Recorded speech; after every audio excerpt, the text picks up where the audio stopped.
क्या हुआ जब एक किसान के खेत में खुद प्रकट हो गए नाग देवता। फिर जो हुआ उसे देख आपके भी होश उड़ जाएंगे। दोस्तों, वीडियो में आगे बढ़ने से पहले कमेंट बॉक्स में ओम नमः शिवाय अवश्य लिख दे। एक बार की बात है, रायपुर गांव में ब्रह्मदत्त नाम का एक ब्राह्मण रहता था। उसके पास खेत तो थे, परंतु उनमें ज्यादातर पैदावार नहीं होती थी। एक दिन हरिदत्त अपने खेत में एक पेड़ के नीचे सोया हुआ था।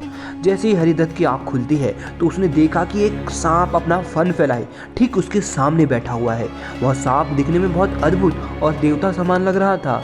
उस ब्राह्मण ने सोचा, ये क्या, मेरे सामने खुद नाग देवता आए हैं, मुझे इनकी पूजा करनी चाहिए। हरिदत्त अपनी जगह से तुरंत उठा और दौड़कर अपने घर से एक मिट्टी के बर्तन में दूध ले आया और उस सांप को पिलाया। दूध पिलाते समय हरिदत्त ने सांप से क्षमा मांगते हुए कहा, हे नाग देवता, मैंने आपको पहले भी अपने खेत में कई बार देखा है, परंतु एक साधारण नाग समझने की भूल कर बैठा। हे प्रभु, मुझे माफ कर देना और अपनी कृपा मुझ पे बनाए रखना। और दूध वाला बर्तन खेत पर छोड़ वह घर चला गया। अगले दिन सुबह उठ जब वो खेत में दोबारा गया तो उसने देखा कि जिस बर्तन में उसने नाग देवता को दूध पिलाया था उसमें एक सोने का सिक्का पड़ा हुआ था। हरिदत्त खुश होकर नाग देवता को धन्यवाद करता है और उस सोने के सिक्कों को उठा लेता है। अब तो हरिदत्त रोज सांप देवता को उस बर्तन में दूध पिलाता और अगले दिन रोज सोने का सिक्का उस बर्तन में रखा उसको मिलता। एक दिन हरिदत्त को पूजा एवं हवन कार्य के सिलसिले से दूसरे गांव एक हफ्ते के लिए जाना पड़ा, परंतु जाने से पहले वह अपने बेटे से कह गया कि खेत में तुम रोज नाग देवता को दूध पिलाना और उस एक सोने के सिक्के को घर ले आना।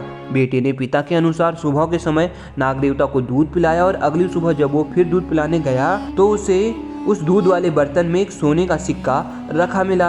हरिदत्त के बेटे ने उस सिक्के को उठा लिया और सोचने लगा, जरूर इस सांप के बिल में सोने का भंडार होगा। उसने सांप के बिल को खोदने का फैसला किया। वो ऐसा करते हुए डर भी रहा था, परंतु उसके मन में लालच आ बैठा था। उसने योजना बनाई कि वह सांप को दूध देगा और जब सांप दूध पीने लगेगा तब वह सांप को लाठी से मार देगा। सांप के मरने के बाद फिर वह तसल्ली से बिल खोद सोना निकाल लेगा और अमीर आदमी बन जाएगा। अगले दिन उसने ऐसा ही किया।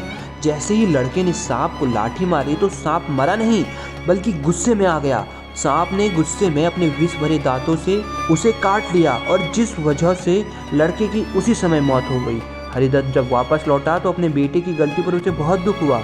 इसीलिए तो कहते हैं, लालच नहीं करना चाहिए, हमारे पास जो भी है उसी से संतोष करना चाहिए और हमेशा परिश्रम करना चाहिए।